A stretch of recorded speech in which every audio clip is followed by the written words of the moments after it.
the keys are to the glory days at the stick. From who's got it better than us to brick by brick.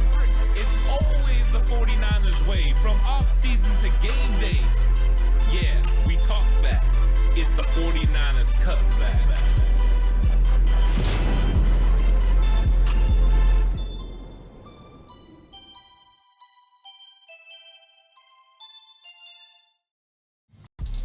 It's 49ers Cutback Podcast time. Welcome to the show. Time to talk about defensive tackles. And boy, have the 49ers done a lot at the defensive tackle position, starting with bringing in the number one free agent on the open market, Javon Hargrave. And this defensive line has been a unit that the San Francisco 49ers have consistently counted on throughout the years, and they're going to count on them again in 2023. And Hargrave is going to be a big reason why the 49ers look for this defensive line to improve off of last year. And really, the defensive line played well, but when Kyle Shanahan and John Lynch talked about their coaches going over the roster, the one place they really talked about there being some need for improvement was defensive line. I think we've seen a steady regression from 2019, where the 49ers D-line was one of the best in the NFL. And then since the injury to Dee Ford, the trading away of DeForest Buckner, and some of the other pieces going as well, like DJ Jones leaving in free agency in 2022 to take his talents to the Denver Broncos, the 49ers have been looking to consistently rebuild this defensive line. They've had a few misses, like with Javon Kinlaw.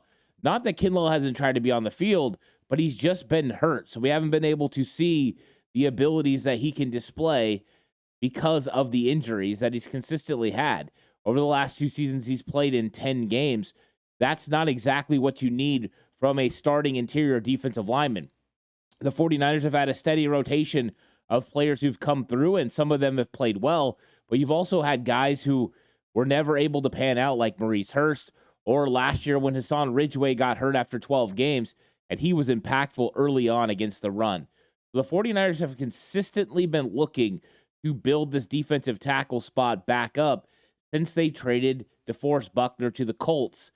So the 49ers have made a move now, and the number one defensive lineman on the 49ers depth chart is now Javon Hargrave. And boy, is he going to add a lot to this football team. I did a video about Javon Hargrave just a couple weeks back. It's called The Gravedigger. Go check that out. Go in depth about what Hargrave is going to mean for this 49ers defensive line and for the defense in general. It's a good episode. But Hargrave comes in. He's obviously the number one defensive tackle for the 49ers. And I think he's going to provide a lot of help for everyone else at the defensive tackle position. Everyone in the defensive line, really.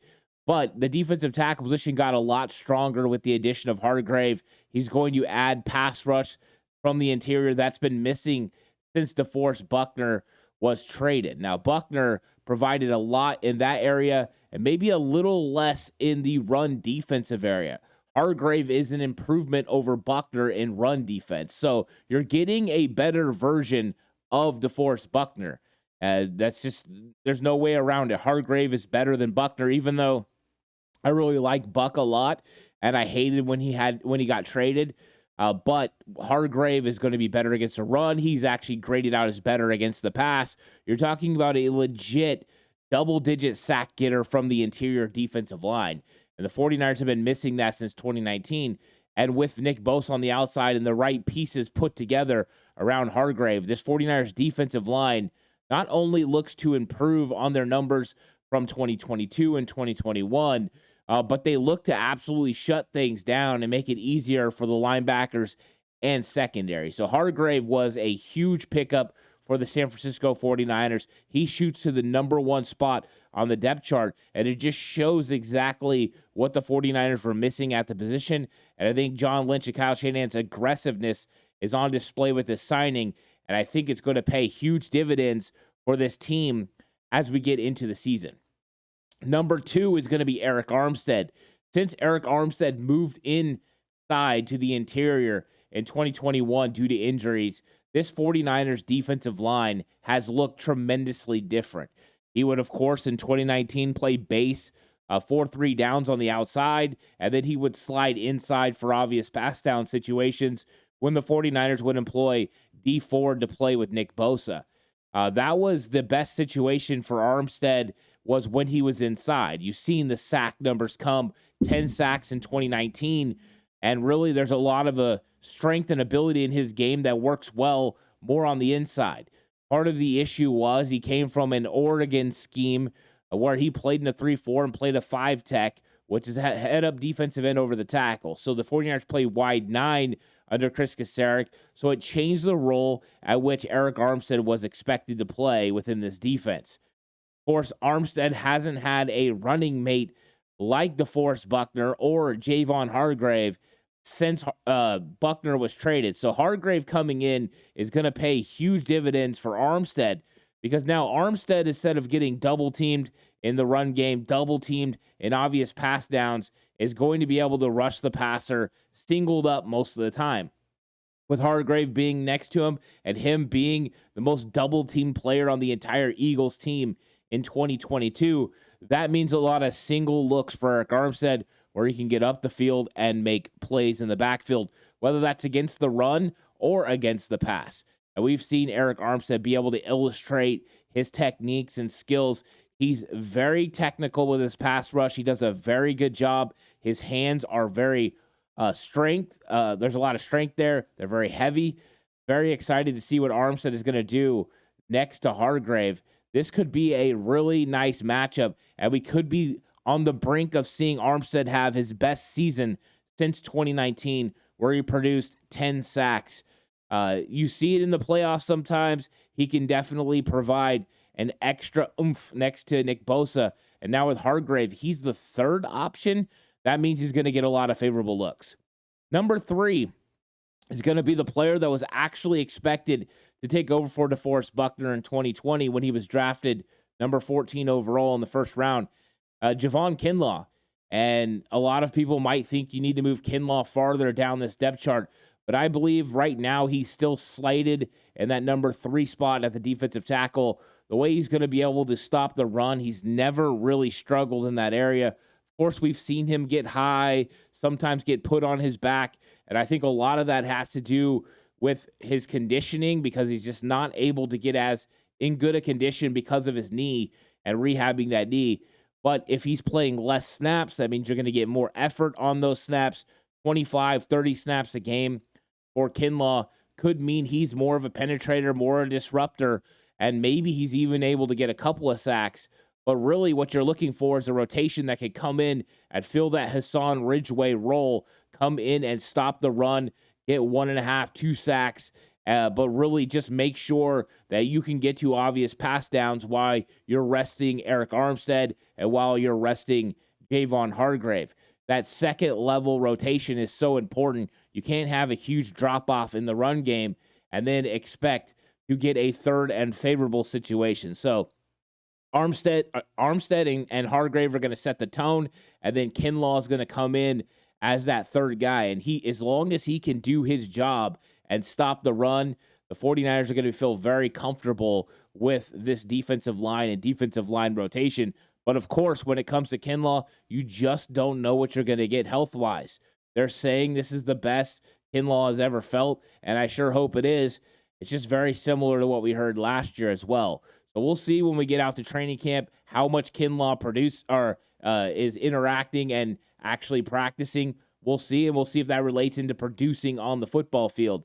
I'm curious to see how much they actually use him in training camp and what the schedule looks like for Kinlaw. Will there be a lot of rest days? I think there will be rest days involved, but I wonder what it will look like compared to what they did in 2022. But if Javon Kinlaw can produce at a high level as a rotational piece, and not as a starter, but as a rotational piece, then the 49ers are striking gold with their rotation. Number 4 is Kevin Givens.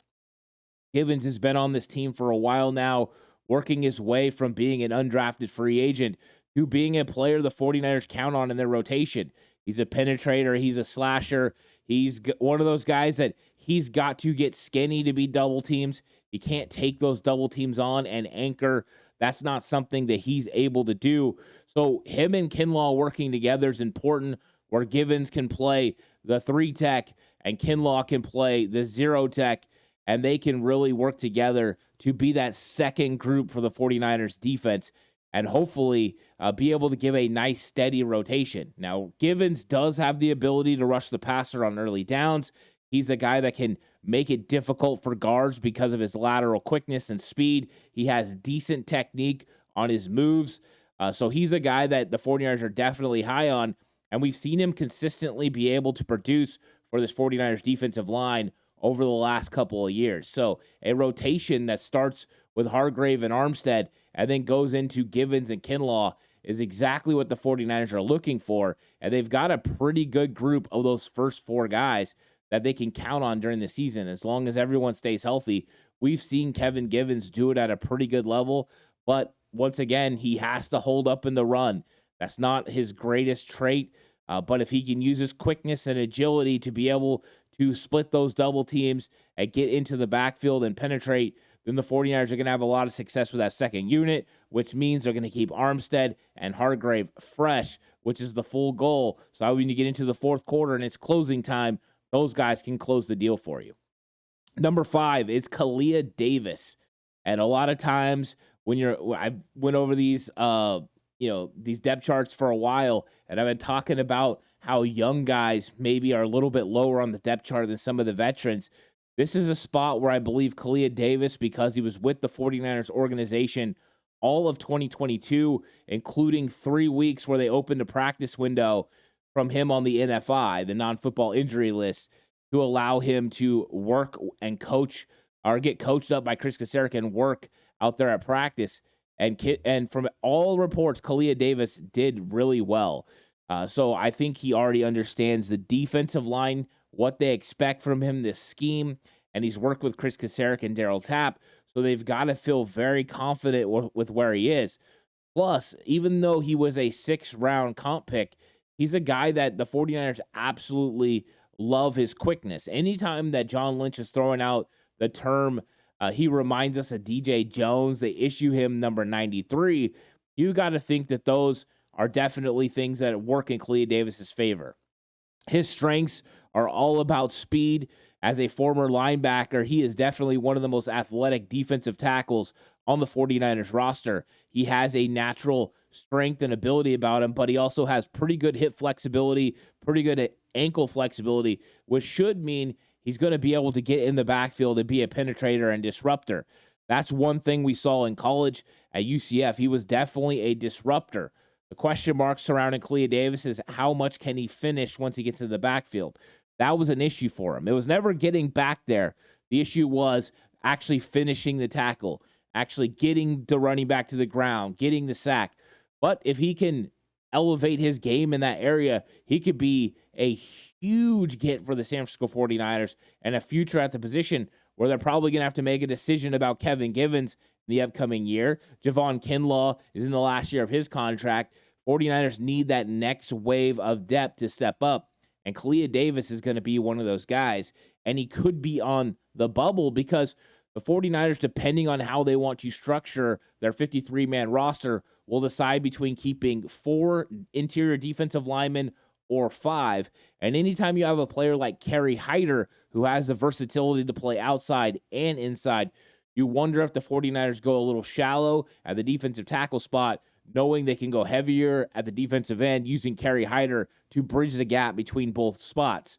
So Kalia Davis needs to go out there and prove that he is needed on this football team, and he's everything they think he was going to be coming out of college. I think he's got the ability to do it. I think he can make an impact on the San Francisco 49ers team. And I think if he's on the active 53-man roster, by the time we get to week 8 to week 10, like in that range, Kalia Davis could be making a huge impact for the 49ers in quarter 3, quarter 4, coming off the bench and being like a reliever who can make an impact, maybe even taking some snaps away from Kinlaw, and the 49ers going with more penetrators against certain teams, especially if the 49ers have a lead and you're going to be possibly going against spread formations later in the game. Don't have to worry about as many double teams up front. Then you put Kalia Davis in and see what he could do. So I like the 49ers' first 5 guys. I think there's a mixture of young guys and then tremendous ability at the top part of the defensive tackle area. But we'll see what Kalia Davis can develop into in his actually first year with the 49ers. I know he's there 1 year, but that doesn't even count contractually. So his first contractual year with the 49ers in first training camp. Number 6 is going to be T.Y. McGill. McGill was with the 49ers last year. They picked him up during the season, and he was a yo-yo from active 53 to practice squad. They kept moving him up and down, doing whatever they needed to make sure they filled that defensive tackle rotation, especially with the injuries to Hassan Ridgeway, the continued injuries to Javon Kinlaw.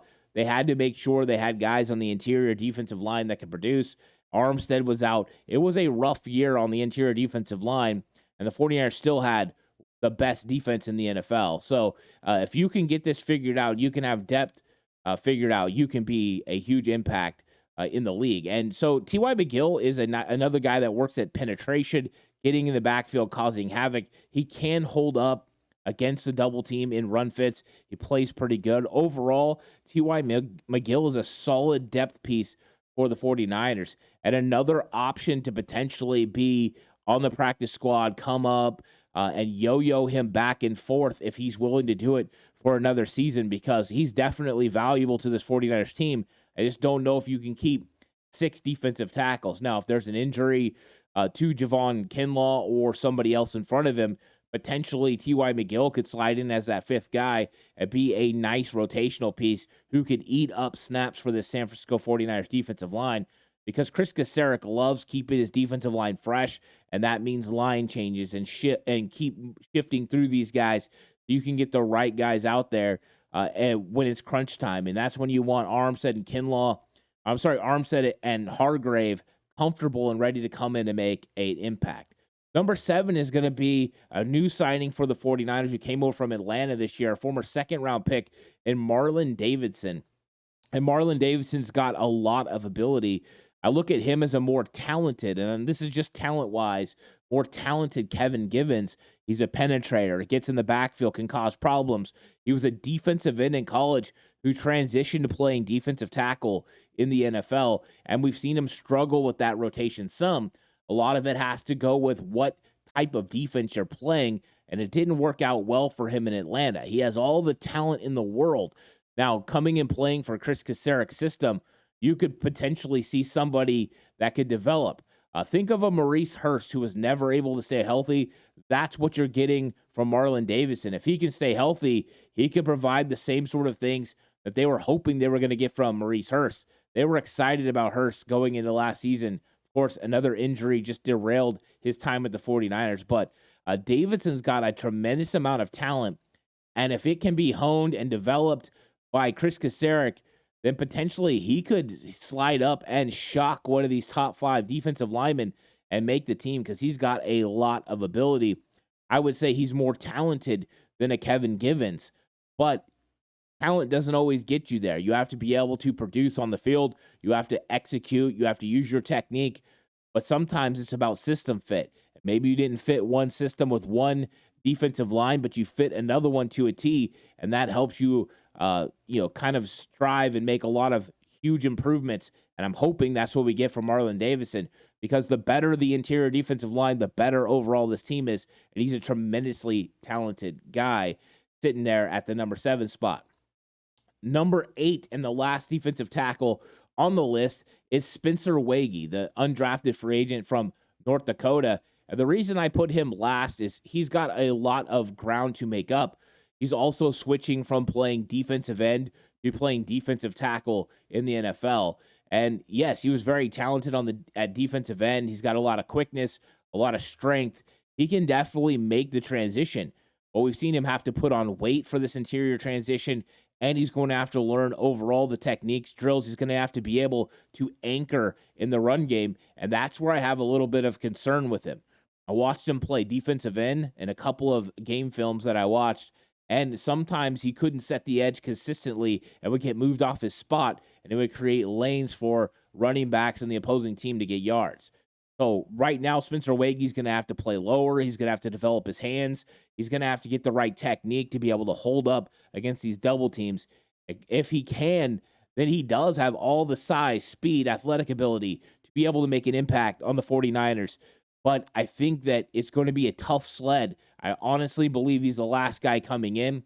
I know he's got a lot of talent. He's got a motor that won't stop. He's a fun player to watch, but all the guys in front of him are good with great motors and fun players to watch, and all of them have tremendous athletic ability. The 49ers defensive line from top to bottom is stacked. The top, of course, is the upper echelon in the entire NFL. And if Javon Kinlaw can stay healthy, you've got the potential of a three-headed monster from the interior defensive line spot. Of course, Kalia Davis could be coming on the scene and making a huge impact for the 49ers too. So a tremendous amount of talent. So it goes like this. The 49ers depth chart heading into training camp at the defensive tackle spot. Number 1, Javon Hargrave. Doesn't shock anyone. Number 2, Eric Armstead. I think he's, as long as he can stay healthy, doesn't have to deal with the foot and ankle injuries that he did last year. He's definitely gonna produce at a high level and benefit from having Hargrave next to him. Number 3, Javon Kinlaw, which could be controversial to some, but I believe that's the Hassan Ridgeway role. Ridgeway was 3 or 4 on the depth chart last year. I believe Kinlaw sits in that area this year. Number 4, Kevin Givens. Warriors have gotten so much out of him over the last several years, and they're looking to get more penetration, more disruption in the backfield. If he can provide that, he can make an impact. Number 5, Kalia Davis. What will the young upstart do? Of course, was on the NFI for his entire rookie season, but we'll see what he does in his second year in the 49ers organization, first actual contract year. Should be a lot of fun to see what he does with that great size and speed combo, and if he's able to use the balance that he's, of course, going to have to develop because he ends up on the ground a little bit too much than he normally would. But that aggressive style, penetration, getting in the backfield, it's going to be a lot of fun to see how he develops and if he is really close to what they were getting from DJ Jones. Number 6, T.Y. McGill, who made a lot of plays for the 49ers in 2022, and I think everyone feels comfortable with him as a rotational piece for the defense. Of course, with that being said, if T.Y. McGill doesn't make this roster and ends up on the practice squad, I think that illustrates how much better the 49ers defensive line has gotten from 2022 to 2023. Number 7, Marlon Davidson. And Marlon Davidson is more talented than some of the guys ahead of him, including T.Y. McGill, could easily pass McGill early on in training camp. His ability is going to be fun. I think if he was in this system last year, I would be talking about him being higher up this depth chart because I have a lot of optimism about what he could do in this 49ers defense for Coach Chris Kaczmarek. So Marlon Davidson, and one to watch who could make an impact on the 49ers in 2023 if he comes out there and executes with the technique to go along with his athletic ability that he illustrated in college. And then last but not least, number 8, Spencer Wagee, bringing up the last spot on the 49ers depth chart heading into training camp. Of course, with all things, all these depth chart places can change. These players will move up and down during training camp, during practices, and then during the preseason games as the 49ers look to build their best 53-man roster. The likelihood is 4 or 5 of these guys will make the roster, which means 3 for sure will be waived or released and either end up on another team or with the 49ers practice squad. It's going to be a fun competition. I'm looking forward to it for sure. And I've been looking forward to doing all these breakdowns, going over the depth charts. There's going to be more coming your way. And there's also going to be more training camp battles coming your way. Thank you guys so much for watching. Like the video. Subscribe to the channel if you haven't already on the push for 4K. Well, lots of fun coming your way. Go on Patreon. Check out Slightly Offsides. Check out Ant Hill. Check out all the extra content over there. More content coming right here on the channel. I'll catch you guys on the next one. Until then, stay safe. And remember, the right way is always the 49ers way.